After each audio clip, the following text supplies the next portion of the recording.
David Copperfield by Charles Dickens, Chapter 2, I Observe. The first objects that assume a distinct presence before me as I look far back into the blank of my infancy are my mother with her pretty hair and youthful shape, and Peggotty with no shave at all and eyes so dark that they seem to darken their whole neighbourhood in her face, and cheeks and arms so hard and red that I wondered the birds didn't peck her in preference to apples. I believe I can remember these two at a little distance apart, dwarfed to my sight by stooping down or kneeling on the floor, and I going unsteadily from the one to the other.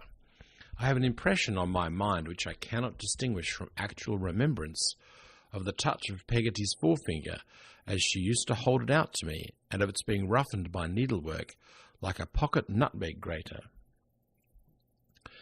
This may be fancy, though I think the memory of most of us can go farther back into such times than many of us suppose, just as I believe the power of observation in numbers of very young children to be quite wonderful for its closeness and accuracy. Indeed, I think that most grown men who are remarkable in this respect may with greater propriety be said not to have lost the faculty than to have acquired it, the rather as I generally observe such men to retain a certain freshness and gentleness and capacity of being pleased, which are also an inheritance they have preserved from their childhood.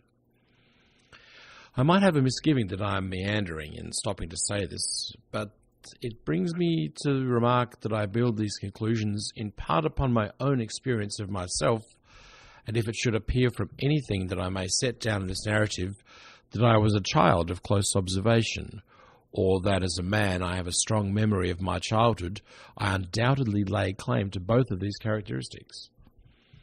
Looking back, as I was saying, into the blank of my infancy, the first objects I can remember as standing out by themselves from a confusion of things are my mother and Peggotty. What else do I remember? Let me see. There comes out of the cloud our house, not new to me but quite familiar in its earliest remembrance. On the ground floor is Peggotty's kitchen opening onto a backyard with a pigeon house on a pole in the centre without any pigeons in it, a great dog kennel in a corner without any dog, and a quantity of fowls that look terribly tall to me walking about in a menacing and ferocious manner.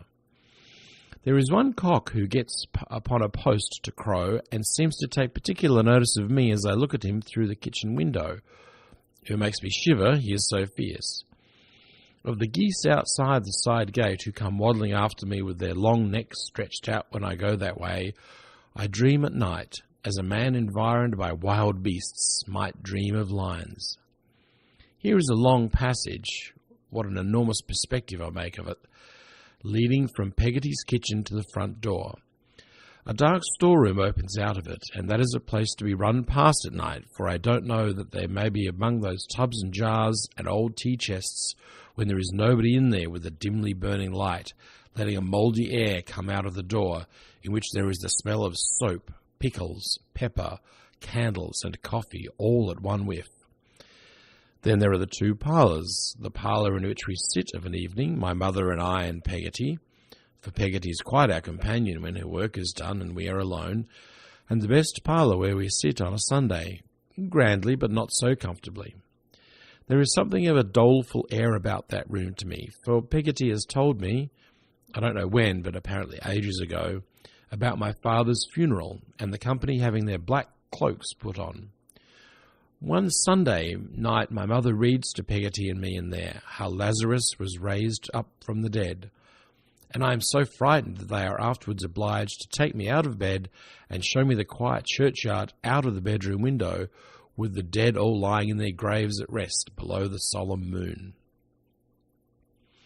There is nothing half so green that I know anywhere as the grass of that churchyard, nothing half so shady as its trees, nothing half so quiet as its tombstones. The sheep are feeding there when I kneel up early in the morning in my little bed in a closet within my mother's room to look out at it, and I see the red light shining on the sundial and think within myself, is the sundial glad, I wonder, that it can tell the time again?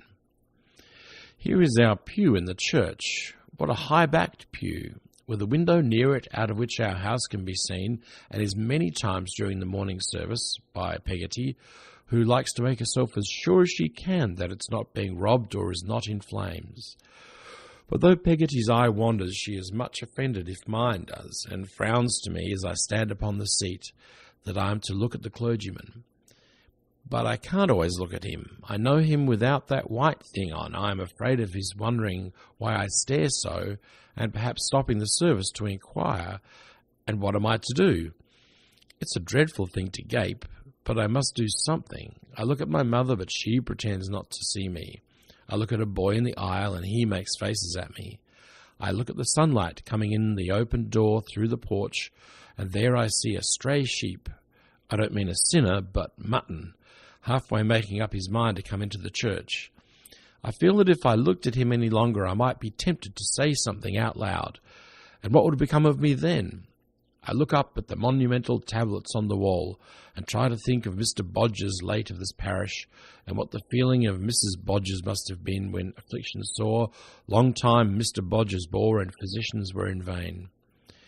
I wonder whether they called in Mr. Chillip, and he was in vain, and if so, how he likes to be reminded of it once a week. I look from Mr. Chillip, in his Sunday neckcloth, to the pulpit, and think what a good place it would be to play in, and what a castle it would make, with another boy coming up the stairs to attack it, and having the velvet cushion with tassels thrown down on his head. In time my eyes gradually shut up, and from seeming to hear the clergyman singing a drowsy song in the heat, I hear nothing until I fall off the seat with a crash, and am taken out, more dead than alive, by Peggotty. And now I see the outside of our house, with the latticed bedroom windows standing open to let in the sweet-smelling air, and the ragged old rooks' nests still dangling in the elm trees at the bottom of the front garden. Now I'm in the garden at the back, beyond the yard, where the empty pigeon house and dog kennel are, a very preserve of butterflies, as I remember it, with a high fence and a gate and a padlock, where the fruit clusters on the trees, riper and richer than fruit has ever been since, in any other garden, and where my mother gathers some in a basket while I stand by, bolting furtive gooseberries and trying to look unmoved.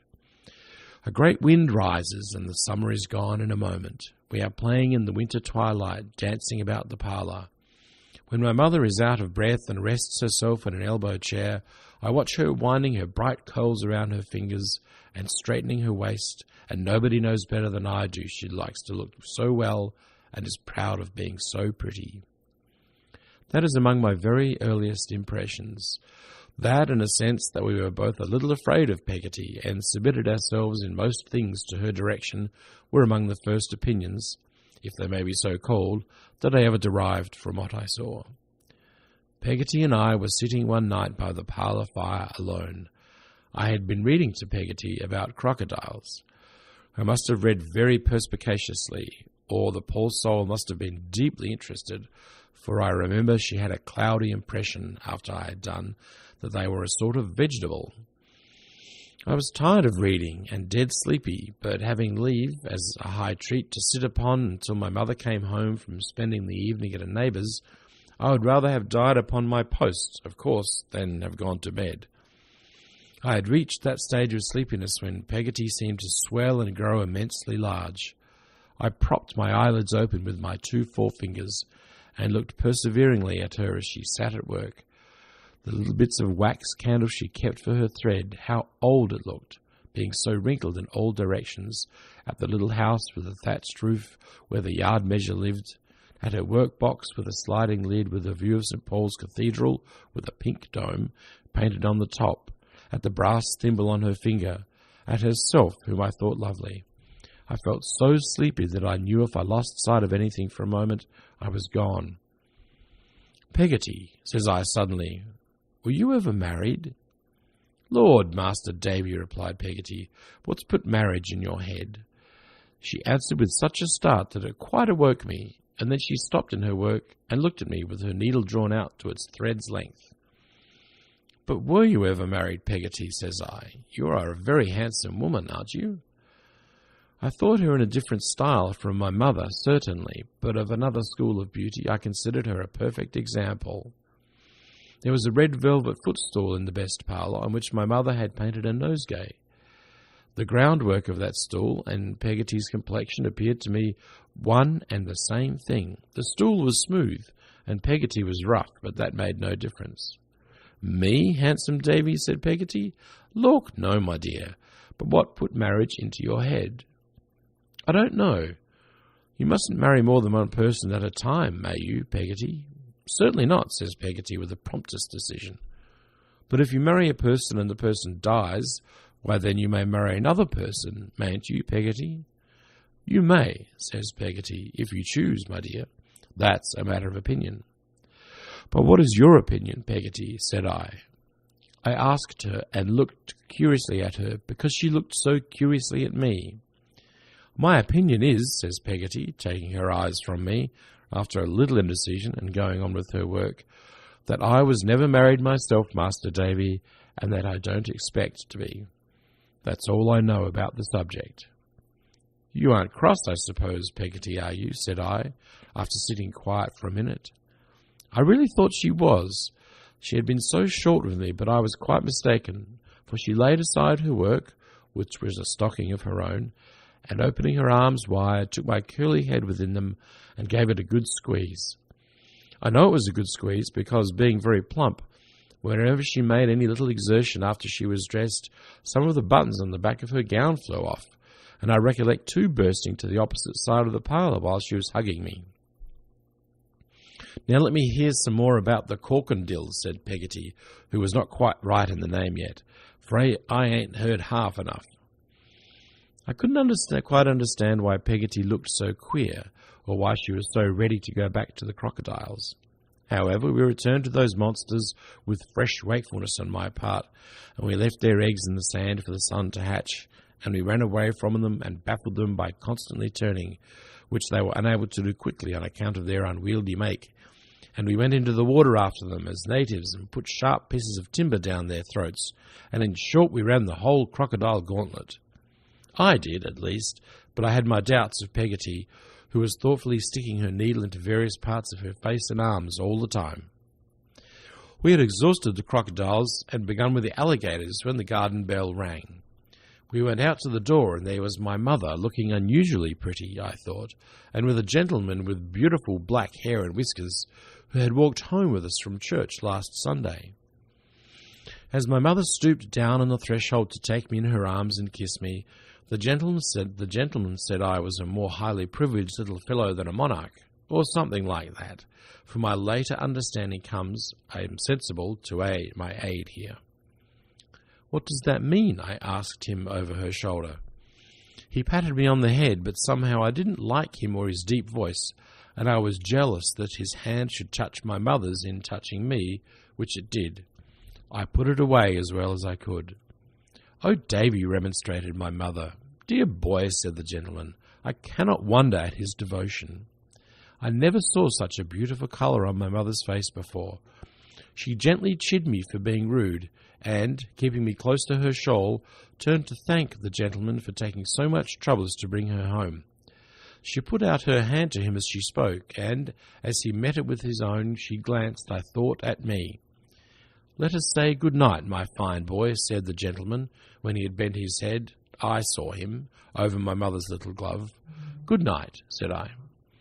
"Come, let us be the best friends in the world," said the gentleman, laughing. "Shake hands."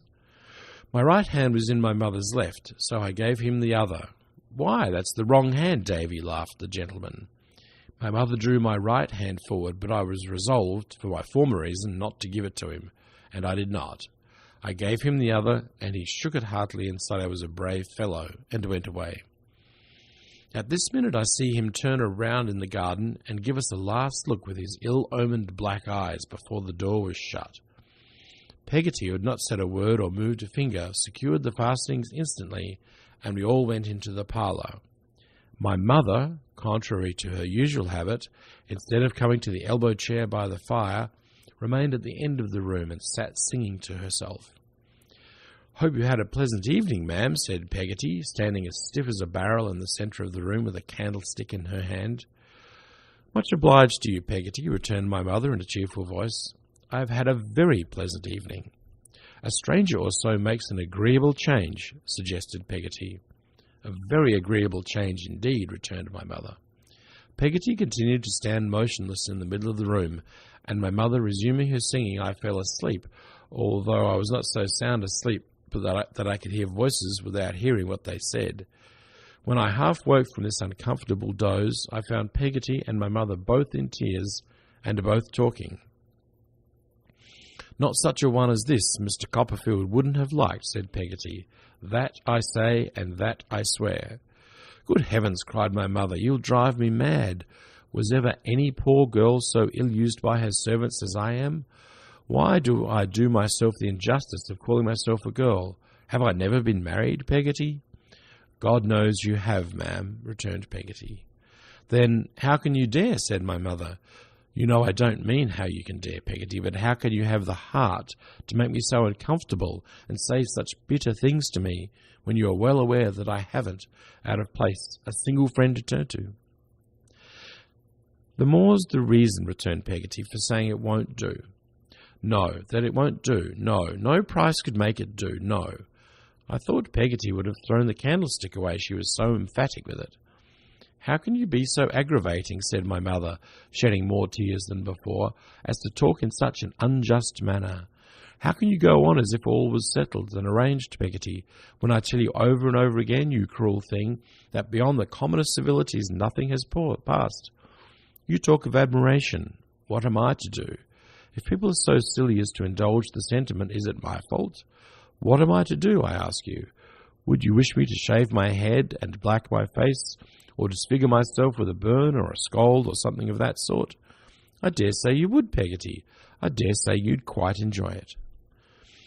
Peggotty seemed to take this aspersion very much to heart, I thought.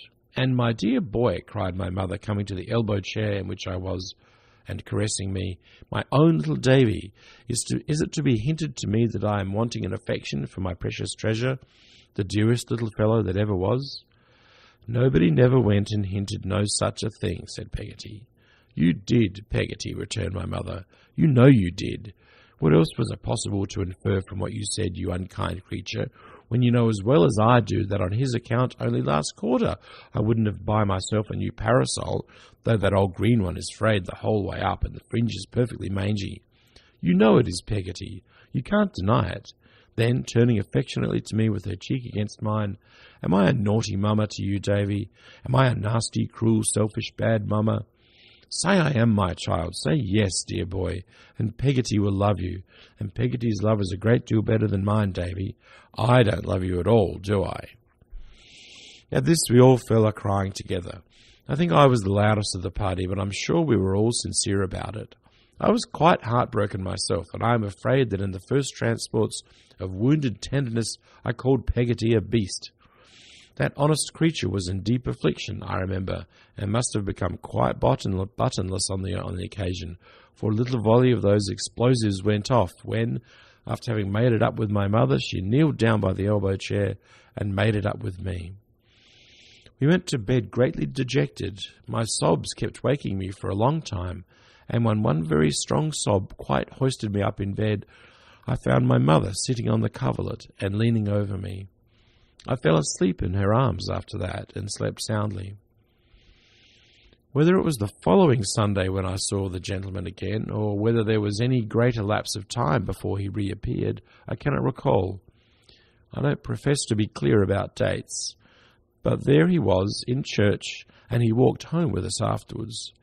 He came in, too, to look at a famous geranium we had in the parlour window. It did not appear to me that he took much notice of it, but before we went he asked my mother to give him a bit of the blossom. She begged him to choose it for himself, but he refused to do that. I could not understand why, so she plucked it for him and gave it into his hand. He said he would never part with it any more, and I thought he must be quite the fool not to know that it would fall to pieces in a day or two. Peggotty began to be less with us of an evening than she had always been. My mother deferred to her very much. More than usual, it occurred to me, and we were all three excellent friends. Still, we were different from what we used to be, and were not so comfortable among ourselves. Sometimes I fancied that Peggotty perhaps objected to my mother's wearing all the pretty dresses she had in her drawers, or to her going so often to visit at that neighbour's. but I couldn't, to my satisfaction, make out how it was. Gradually I became used to seeing the gentleman with the black whiskers. I liked him no better than at first, and had the same uneasy jealousy of him, but if I had any reason for it beyond a child's instinctive dislike than a general idea that Peggotty I could make much of my mother without any help, it certainly was not the reason that I might have found it if I had been older. No such thing came into my mind or near it. I could observe in little pieces, as it were, but as to making a net of a number of these pieces and catching anybody in it, that was as yet beyond me. One autumn morning I was with my mother in the front garden when Mr. Murdstone, I knew him by that name now, came by on horseback. He reined up his horse to salute my mother and said he was going to Lowestoft to see some friends who were there with a yacht, and merrily proposed to take me on the saddle before him as if I would like the ride. The air was so clear and pleasant that the horse seemed to like the idea of the ride so much himself, as he stood snorting and pawing at the garden gate, that I had a great desire to go. So I was sent upstairs to Peggotty to be made spruce, and in the meantime Mr. Murdstone dismounted, and with his horse's bridle drawn over his arm, walked slowly up and down on the outer side of the sweetbriar fence, while my mother walked slowly up and down on the inner to keep him company. I recollect Peggotty and I peeping out at them from my little window. I recollect how closely they seemed to be examining the sweetbriar between them as they strolled along, and how, from being in a perfect angelic temper, Peggotty turned cross in a moment and brushed my hair the wrong way excessively hard. Mr. Murdstone and I were soon off, and trotting along on the green turf by the side of the road. He held me quite easily with one arm, and I don't think I was restless usually, but I could not make up my mind to sit in front of him without turning my head sometimes and looking up in his face. He had that kind of shallow black eye. I want a better word to express an eye that has no depth in it to be looked into, which, when it is abstracted, seems from some peculiarity of light to be disfigured for a moment at a time by a cast. Several times when I glanced at him I observed that appearance with a sort of awe, and wondered what he was thinking about so closely. His hair and whiskers were blacker and thicker, looked at so near, and even I had given them credit for being. A squareness about the lower part of his face, and the dotted indication of the strong black beard he shaved close every day, reminded me of the waxworks that had travelled into our neighbourhood some half a year before. This, his regular eyebrows, and the rich white and black and brown of his complexion, confounded complexion and his memory, made me think him, in spite of my misgivings, a very handsome man. I have no doubt that my poor dear mother thought him so too. We went to a hotel by the sea where two gentlemen were smoking cigars in a room by themselves. Each of them was lying on at least 4 chairs and had a large rough jacket on. In a corner was a heap of coats and boat coats, and a flag all bundled up together. They both rolled onto their feet in an untidy sort of manner when we came in, and said, "Halloa, Murdstone, I thought you were dead." "Not yet," said Murdstone. "And who's this shaver?" said one of the gentlemen, taking hold of me. "That's Davy," returned Mr. Murdstone. "Davy who?" said the gentleman. "Jones?" "Copperfield," said Mr. Murdstone. "What, bewitching Mrs. Copperfield's encumbrance?" cried the gentleman. "The pretty little widow?" "Quinion," said Mr. Murdstone. "Take care, if you please. Somebody's sharp."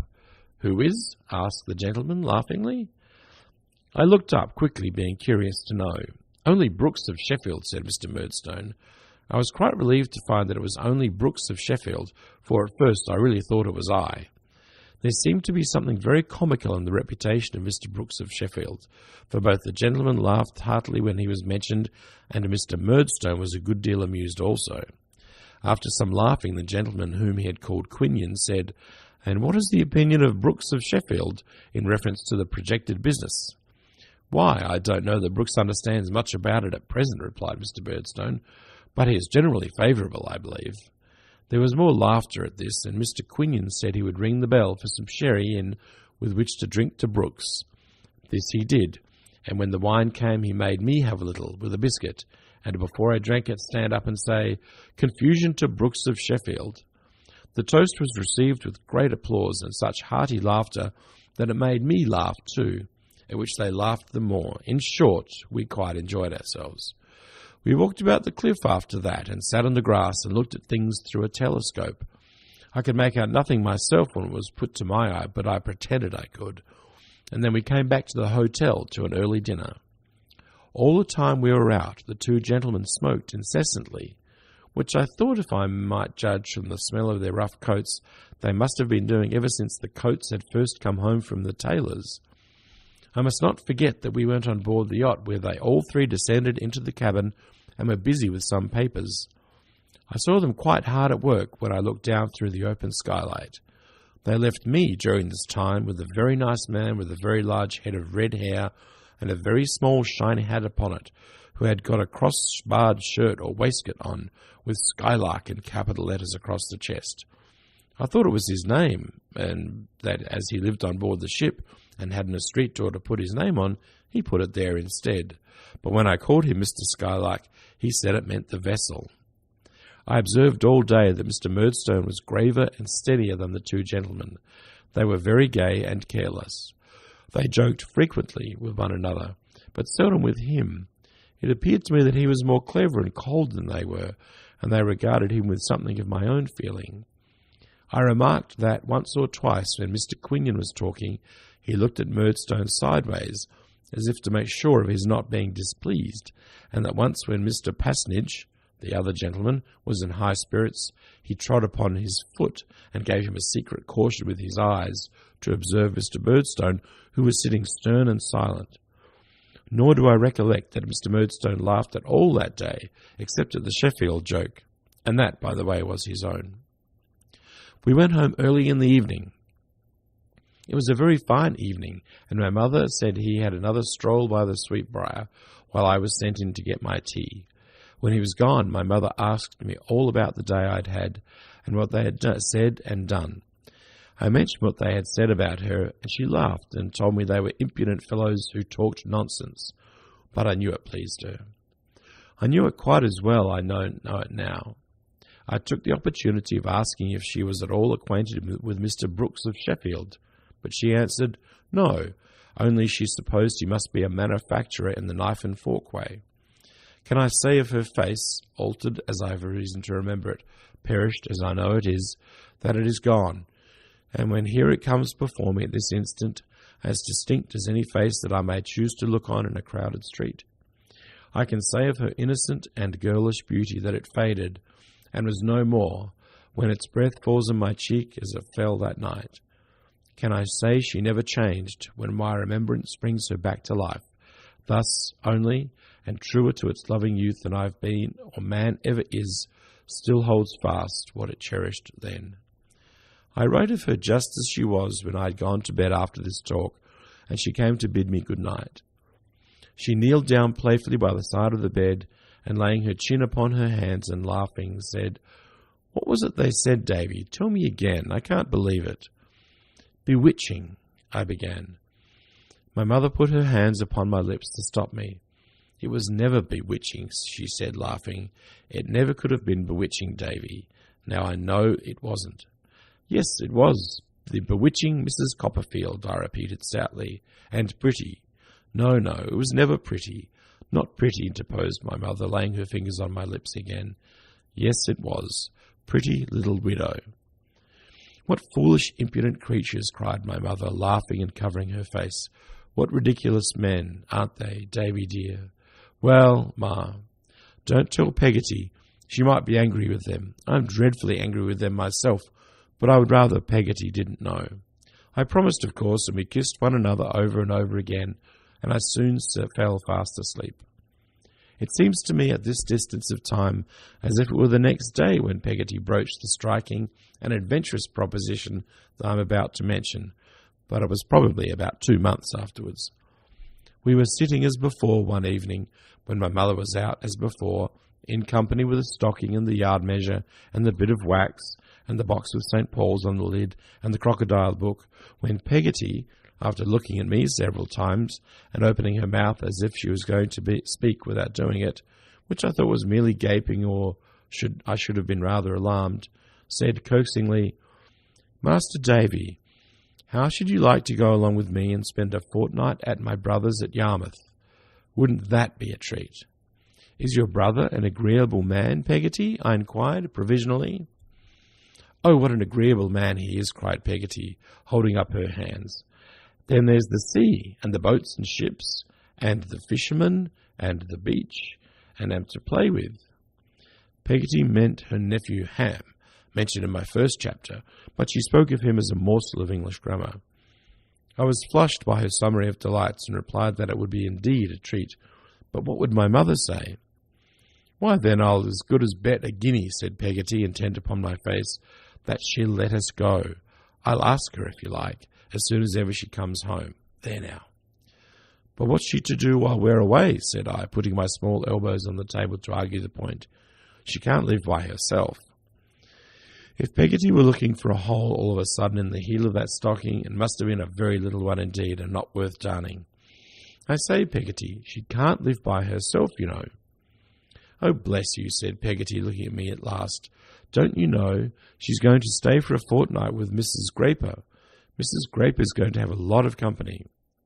Oh, if that was it, I was quite ready to go.